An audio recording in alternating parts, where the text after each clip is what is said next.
A recent MIT Media Lab study is sounding the alarm.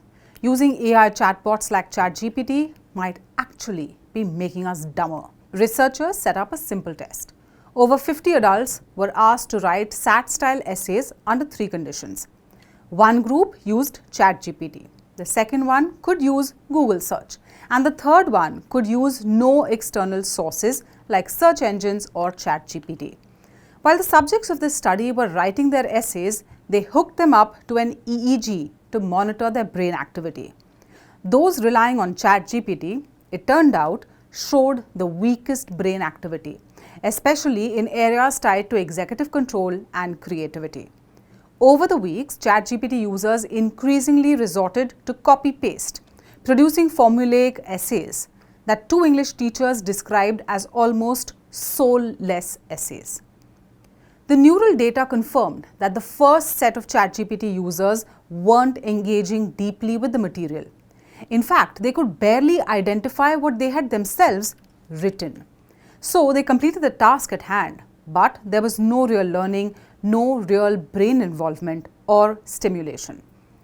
Google search users and the control group, by contrast, showed stronger brain activation and scored better on satisfaction and ownership of their work. When the group that was only using ChatGPT was later asked to write without any tool, their brain activity actually increased. Now, a key point in this study is that this research has still not been peer-reviewed, and the sample size is pretty small. But the lead researcher, Natalia Kosmia, still decided to go ahead and publish the findings. Why? Because she feels strongly that what she was noticing in a small group could have devastating effects in a much larger sample size and widespread ramifications if AI models like ChatGPT get adopted into learning and educational methods, especially for the young, whose critical thinking abilities are still being developed in school.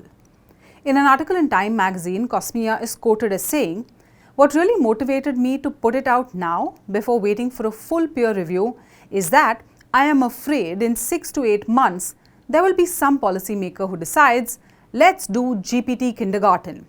I think that would be absolutely bad and detrimental. Developing brains are at the highest risk."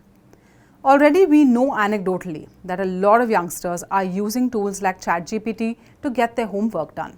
It's convenient, doesn't take much time, but the long-term damage to critical thinking and creativity are still being studied.